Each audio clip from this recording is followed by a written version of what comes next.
بسم الله الرحمن الرحيم الحمد لله رب العالمين والصلاة والسلام على رسول الله وعلى آله وصحبه أجمعين. الحمد لله رب العالمين. اللهم لا سهل إلا ما جعلته سهلا وأنت تجعل الحزن إذا شئت سهلا. رب اشرح لي صدري ويسر لي أمري واحلل عقدة من لساني يفقه قولي. Jazakumullah khair for joining us once again for our series in the month of Ramadan with the Quran. Inshallah, going over the book written and authored by Imam al-Nawawi called At-Tibyin or At-Tibyan fi Adabi Hamalat al-Quran. We were on the section which was considered to be the main body of the work that was authored by Imam al-Nawawi. So inshallah, we're just going to continue from where we left off.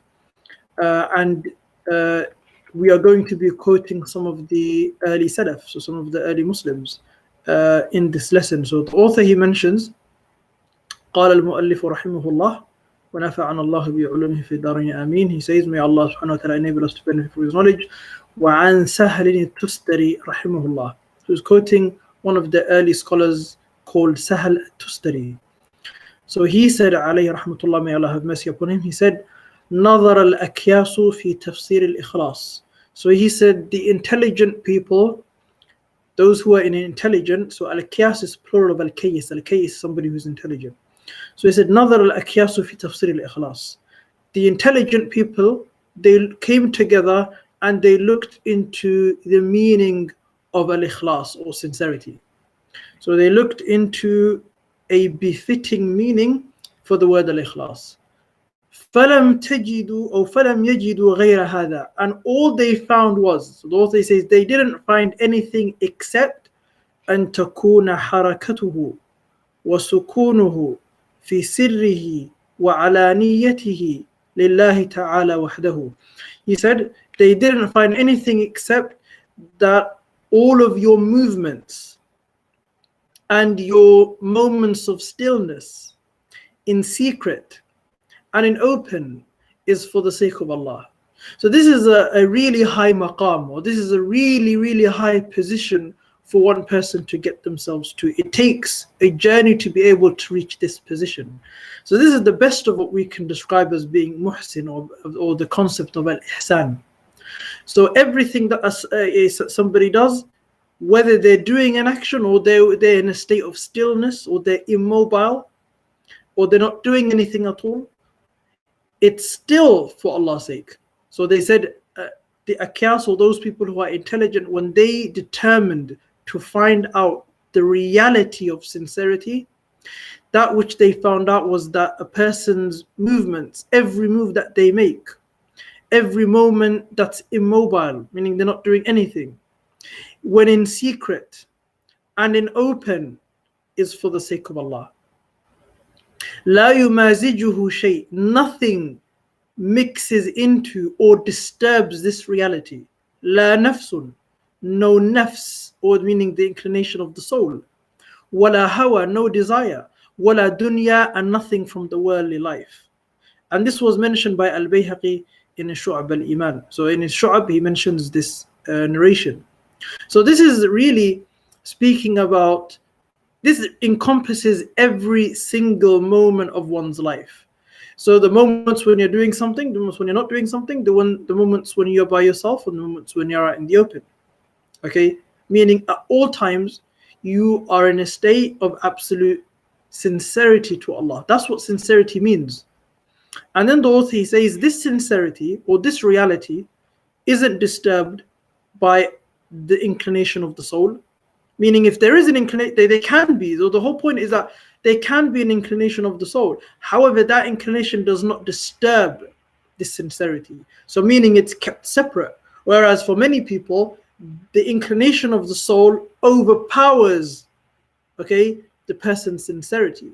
So a person who might have even wanted or desired to do something sincerely for Allah's sake, you find that their sincerity has become overpowered by that inclination of their soul, or because of a strong desire, or because of something in the worldly life that has come into this person's attention. So something which is very, very serious then. So al-ikhlas, or to be sincere, it takes a lot of work. And this is where we refer back to the verse of the Quran, قَدْ أَفْلَحَ مَنْ زَكَّاهَا وَقَدْ خَابَ مَنْ دَسَّاهَا. Successful is the one who purifies it, and debased is the one who ruins it. So this is the reality of the soul. If a person trains themselves to reach this level of sincerity, this is a person who's truly succeeded. And if a person doesn't reach sincerity, then they've only managed to debase their souls even further. So it's something which is absolutely serious. So, but this narration also gives us an indication of those things which are dangerous to one's sincerity. So not only is it important for us to develop sincerity, but it's also important for us to kind of understand what are those things that I need to be very careful from disturbing any sincerity that I may have. So the author, he says, the nafs, or the inclination of the soul. So the soul sometimes gives suggestions, okay? Meaning, what if you were to do this? And sometimes it might not even be in a person's consciousness at that moment, but then an inclination comes.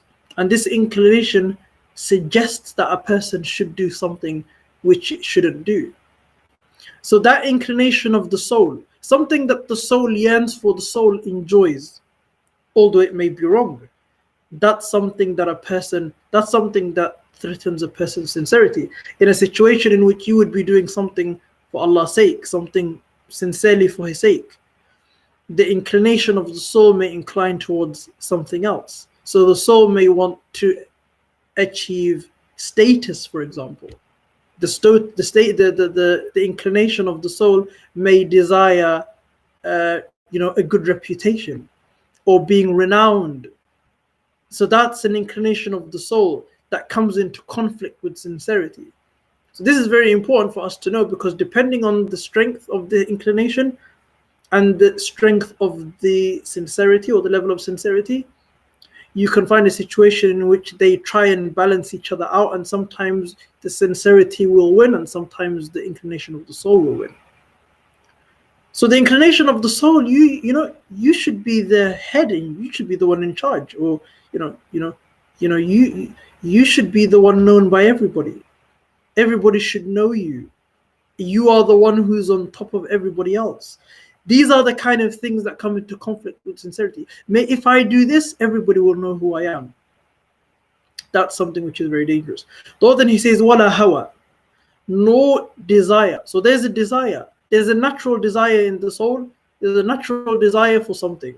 And this thing might come into conflict, depending on what that desire is. Every person is different.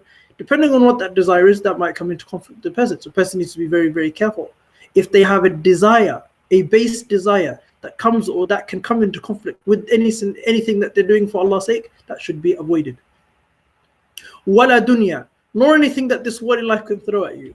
So a person should always be very, very careful as to what this worldly life may throw at them, because this life is always about showing you its glory and its glitter. So a person should always try and be very, very wary of anything that comes from this worldly life, okay? Especially if it comes into conflict with a person's sincerity, because sometimes a person may be offered something from this worldly life, which means that may come into conflict with their principles, i.e. their sincerity. And if that does happen, then that means this person debased their soul. And that's where the entire concept of selling your soul to the devil comes from. Because when you sell your soul to the devil, it means that now you're doing everything, really you're just answering your primordial desires, and that anything of a higher purpose becomes meaningless. So it's something which is always, it's something that's always existed in human history, not something which is new. And you find this also not just in the Islamic tradition, you find it in all other religions as well. The author says, وَعَنِ السِّرِّيِّ رَحِمَهُ اللَّهُ تَعَالَى قال, so As-Sirri, one of the early scholars, he mentioned and he said, so he's describing here, he's giving advice as to what a person should do in order to achieve sincerity. So he says, لا تعمل للناس شيئا, don't do anything for anybody. It doesn't mean don't help anybody or anything like that. What it means is the reasons or the justifications as to why you do a good deed, let it not be for any sake other than Allah's sake. So لا تعمل للناس شيئا. Don't do any action for the people's sake. ولا تترك لهم شيئا, and do not abandon anything for their sake. Do not do, it's something correct to do. Don't leave it just simply because of the fact that it might become an issue. Do it anyway. Do the good deed, so long as it doesn't harm anybody. There are certain circumstances in which you may stop doing something for the greater good. That's something which is fine, and that's something which is separate. But we're talking about a situation. The author, the scholar here, he's speaking about a situation or circumstance in which it has no impact on anybody. So do not do anything for the sake of the people. وَلَا تَعْمَلْ لِلنَّاسِ شَيْئًا. Don't do anything for people's sake. Everything should be for the sake of Allah. Do not abandon anything also, or stop doing anything for their sake. So don't stop doing a good deed simply because of the sake of the people. Do it. I mean, are you waiting for a reward from people, or are you waiting a reward from your Lord? وَلَا تُعْطِي لَهُمْ شَيْئًا. Don't give them anything. The author he mentions here, quoting As-Sirri. Don't give them anything. So As-Sirri is saying, don't give them anything at all. Meaning the reasons as to why you're doing your action. So the sincerity here. Let it not be remotely something that is for somebody else. Let it be something that you do for Allah's sake. وَلَا تَكْشِفْ لَهُمْ شَيْئًا. And do not expose, okay, or reveal anything to them, to anybody, okay? Because your actions that you do should be a secret affair between you and your Lord. That's what it should be. So everything that you do, it should be a personal secret. So what you're doing outwardly, what you're manifesting outwardly, should have nothing to do, or should have some kind of separation from that which is on the inside. In the sense that nobody needs to know what's going on here. This, you're doing it for Allah. That's the inwardly. The outwardly, you do everything that you can. But inwardly, you understand that the reason why you're doing this is for the sake of Allah. And that's something which is very important. And the last two statements that we made kind of indicates to us that there needs to be some level of balance. Okay? And that's what Imam al-Qushayri refers to in this next quote. And he says, the author says, وَعَنِ الْقُشَيْرِي رَحِمَهُ اللَّهِ. And Imam al-Qushayri, he said, أَقَلُّ الصِّدْقِ إِسْتِوَاءُ السِّرِّ وَالْعَلَانِيَةِ, which is the minimum amount of truthfulness. So being truthful to Allah. The minimum of what it means to be truthful to Allah is that there needs to be a balance. There needs to be an equilibrium between that which is inward and that which is outward. So that which is in secret and that which is in the open. Okay? So there needs to be some kind of equivalency. Okay? There needs to be that equivalency. Meaning you're not doing more outside or out in the open or outwardly than inwardly, or the inside or in secret. Okay? And had it not been for the fact that there would be nobody outside, had it not been for that fact, you wouldn't, if you would still be doing it, then that's a good sign. Okay, so that's pretty much what Al-Qushayri is saying here. So there needs to be that equivalency. If you're only doing things outside in front of people, and had they not been there, you wouldn't have done it. And you don't do nothing in secret, but everything about you is just what you manifest on the outside, and you only care about your outward manifestation, but you have no care about your inward reality, then this is a person who can never truly be sincere, and this person will never reach the maqam of truthfulness. It's something which is very serious, and we should take very, very seriously. So there needs to be an equilibrium.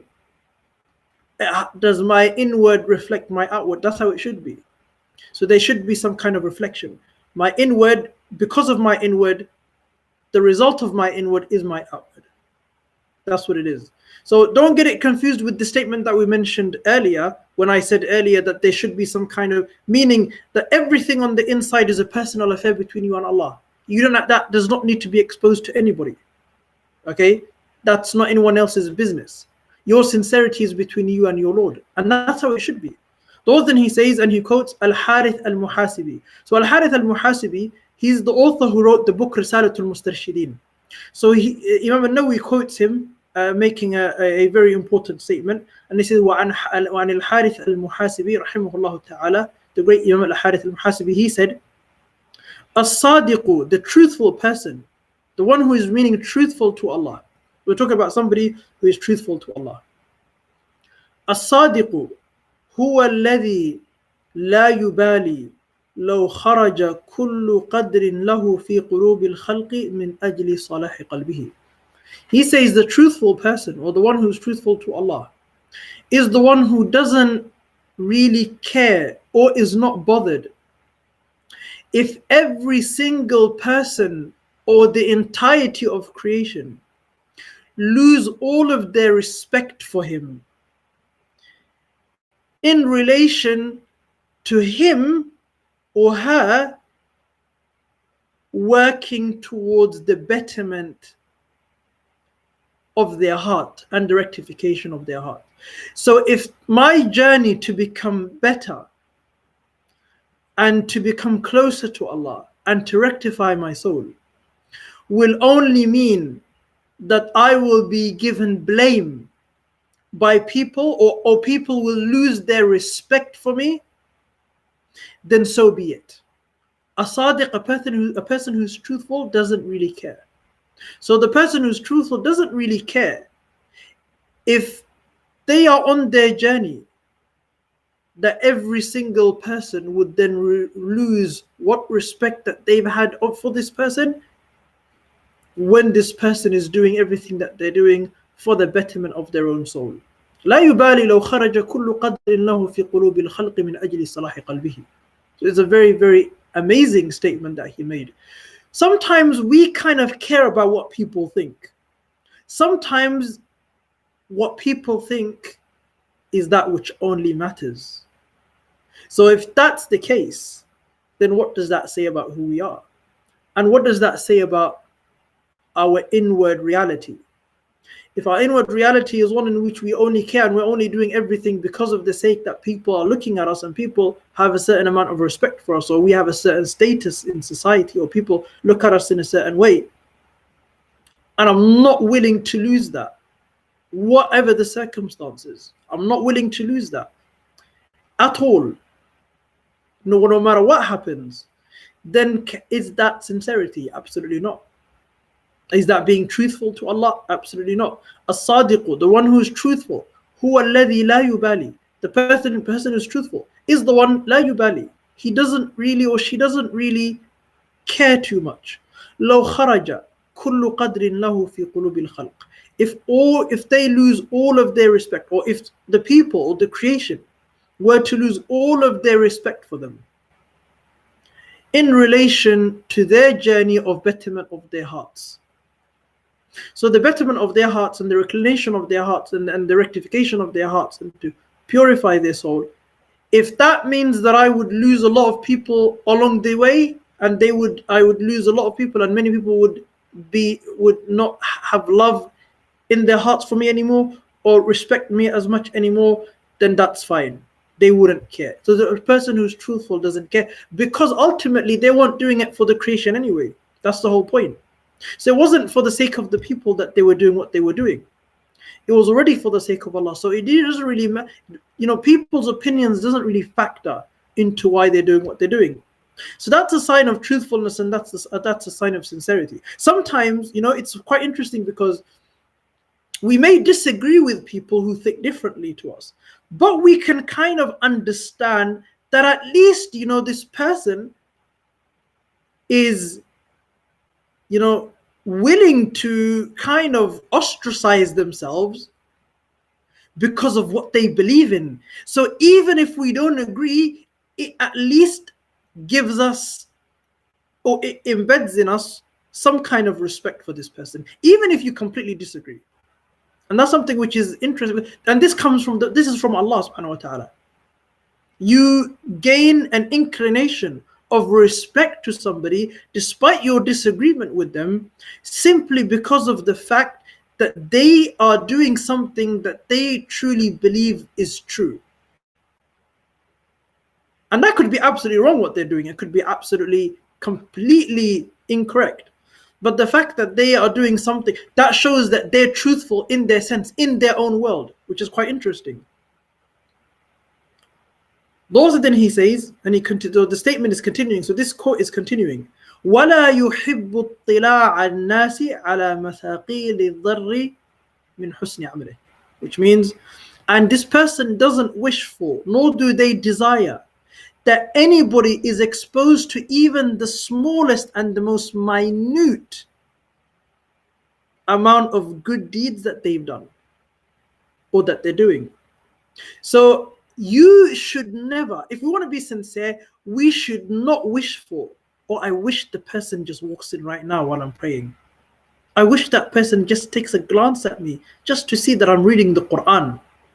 I wish so-and-so just recognizes and acknowledges the fact, that I've memorized this much of whatever. That's what he's talking about here. If we're truly truthful, we're really truthful to Allah, then we shouldn't desire that anybody is exposed to any good deeds that we're doing. If we could do it in secret, that's where it should be. And that's where it's best.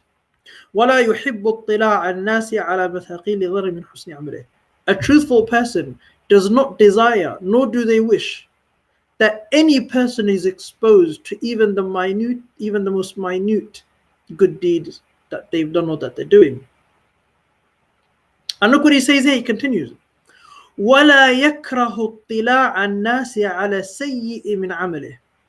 And this person doesn't dislike the fact that a person might have been exposed to something wrong that they did. So I did something wrong. I want to make sure that nobody in the world ever finds out. No, the truthful person doesn't really care, because they know that, everybody's human. There's nobody who has immunity from mistakes anyway.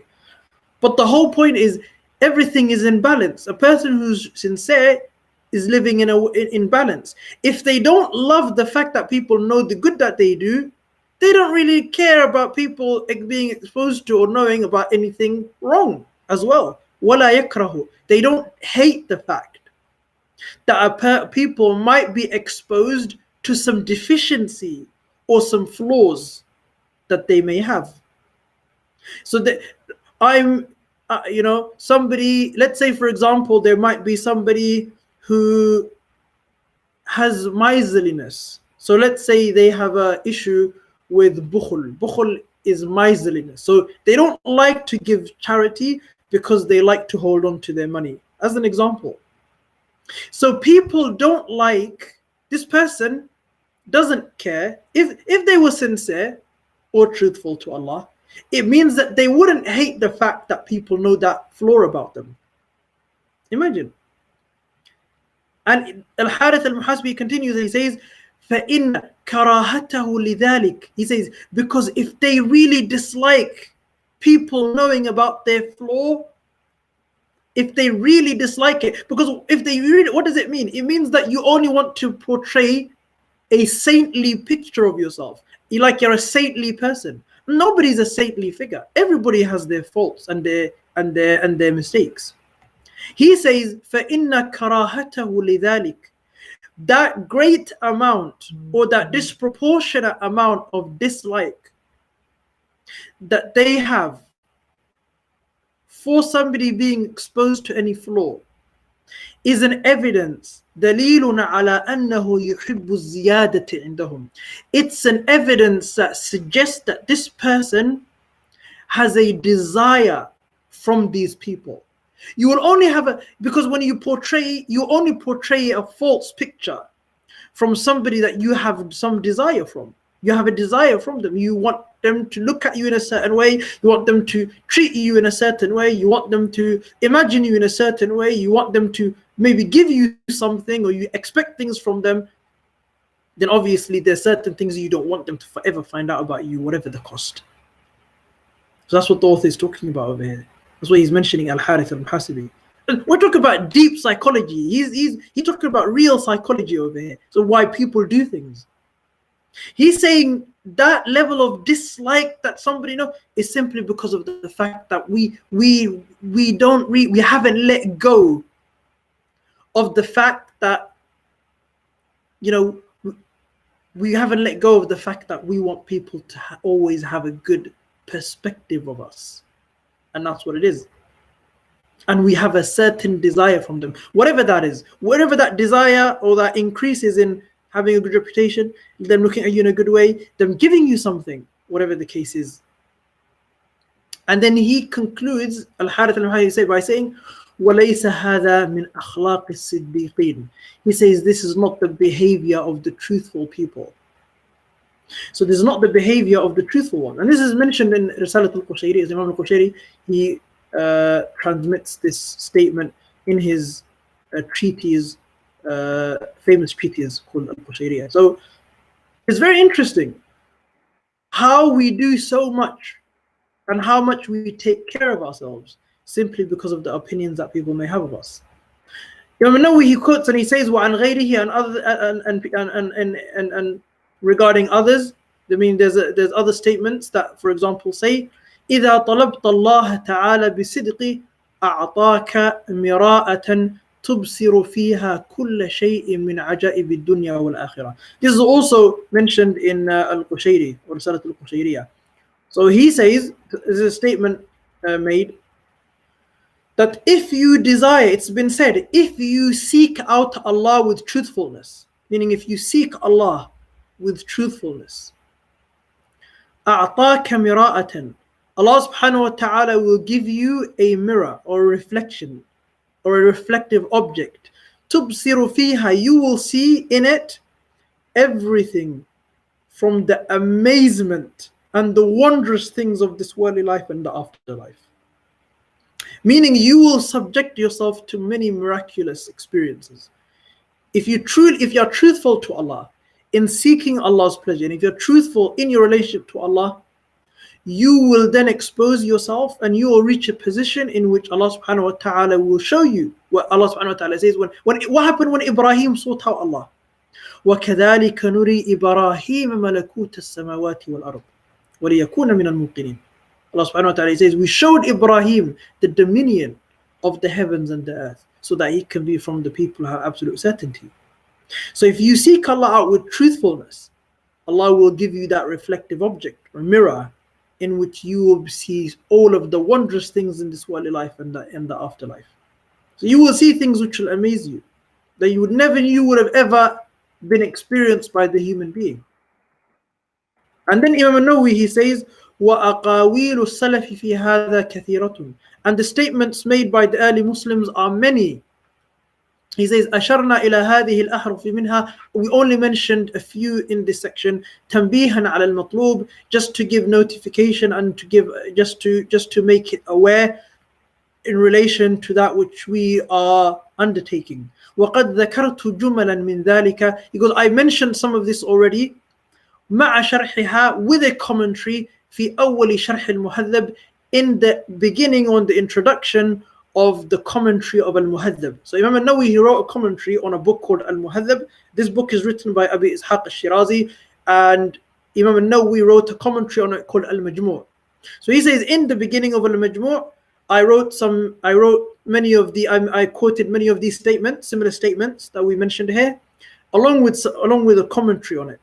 And then he said, وَضَمَمْتُ إِلَيْهَا مِنْ آدَابِ الْمُعَلِّمِ وَالْمُتَعَلِّمِ, and I included therewith the etiquettes of the teacher and the student, وَالْفَقِيهِ وَالْمُتَفَقِّهِ, the jurist and the aspiring jurist, مَا لَا يَسْتَغْنِي عَنْهُ طَالِبُ عِلْمٍ, that which is incumbent for any student of knowledge to know, that which any student of knowledge cannot be or cannot do without.